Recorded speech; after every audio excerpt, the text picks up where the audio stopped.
Salam sejahtera dan salam jumpa buat kita semua. Salam dari Kepulauan Aru. Saudara-saudari yang terkasih, Anda mungkin pernah mendengar kisah tentang perjalanan hidup Konfusius. Ketika akhir hidupnya, Konfusius datang kepada gurunya dan dia meminta warisan yang hendak ditinggalkan oleh sang guru. Dan kepada Konfusius, gurunya berkata, "Saya tidak memiliki harta, yang ada pada saya adalah kebijaksanaan yang akan saya wariskan kepada kamu sebagai dasar dalam kehidupan."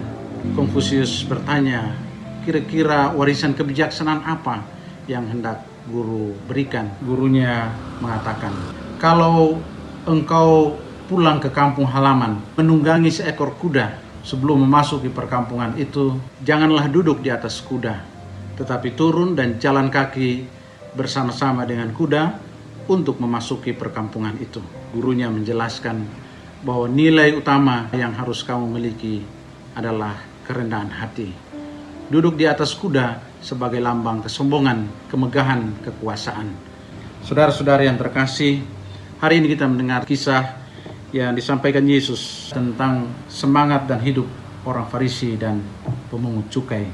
Orang Farisi di dalam doa dia berdiri dan berkata, "Ya Allah, aku mengucap syukur kepadamu karena aku tidak sama seperti semua orang lain, bukan perampok, bukan orang lalim, bukan pesinah, dan bukan juga seperti pemungut cukai ini.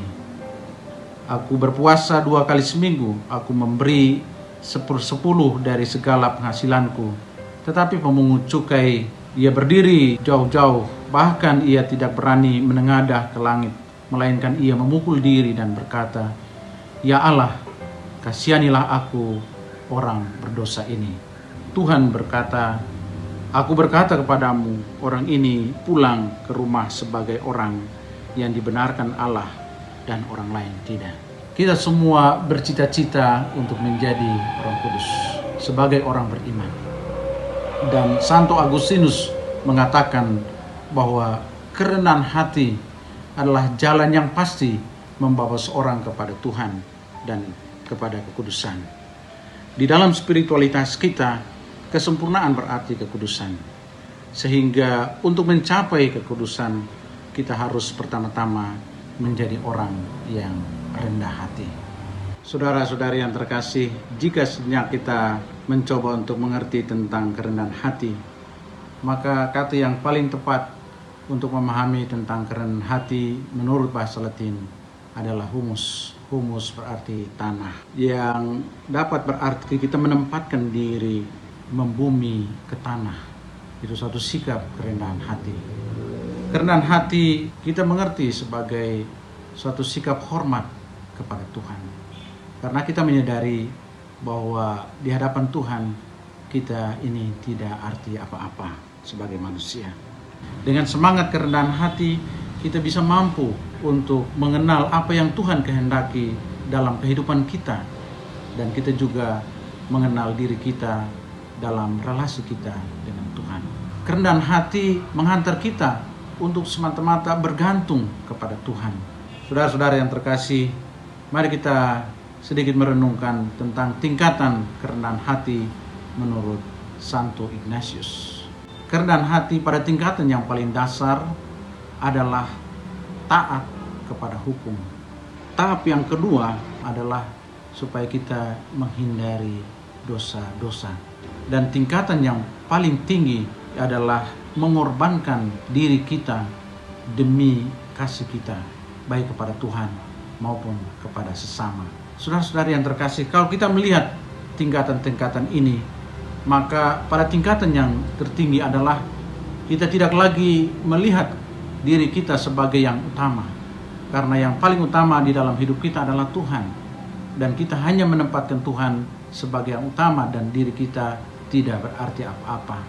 Itulah sebabnya kerendahan hati bila disandingkan dengan semangat kesombongan, maka kesombongan menghantar orang kepada pengakuan akan diri sendiri sebagai yang utama. Kalau kita mau belajar rendah hati, maka pertama-tama kita tidak boleh cemburu dan kita tidak boleh iri hati.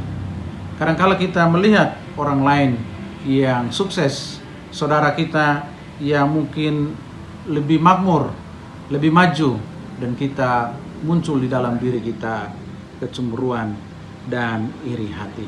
Cemburu dan iri hati menghalangi orang untuk sampai pada kerendahan hati.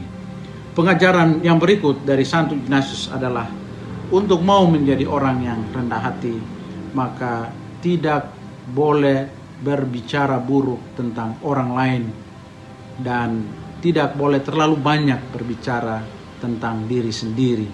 Ketika kita terlalu banyak berbicara tentang diri kita, maka kita terhalang untuk menuju kepada semangat kerendahan hati. Pengajaran yang ketiga dari Santo Ignatius adalah kalau kita mau belajar rendah hati, maka kita harus mau membuat pilihan untuk mengambil tempat yang paling rendah. Mendapat tempat kehormatan di dalam relasi sosial juga menghalangi kita untuk menuju kepada semangat kerendahan hati. Saudara-saudari yang terkasih dalam Tuhan kita Yesus Kristus, pertanyaannya apa yang kita harus buat supaya kita mulai perlahan-lahan membangun semangat kerendahan hati. Dengan demikian kita juga mencapai kekudusan itu sendiri. Di masa prapaskah ini kita diberi banyak cara untuk kita membangun semangat kerendahan hati. Santo Fransiskus dari Sales berkata bahwa langkah pertama untuk kerendahan hati adalah pemeriksaan batin. Langkah-langkah yang lain yang kita bisa buat secara praktis adalah kita bermeditasi, bermenung, dan satu hal yang paling penting adalah pengakuan dosa sebagai sebuah sakramen rekonsiliasi untuk memulihkan hubungan kita yang baik dengan Tuhan maupun dengan sesama. Selamat berbuat kasih, selamat berdoa supaya melatih diri kita menuju kepada kerendahan hati yang diinginkan oleh Tuhan sendiri. Tuhan memberkati. Salam sejahtera buat semua. Amin.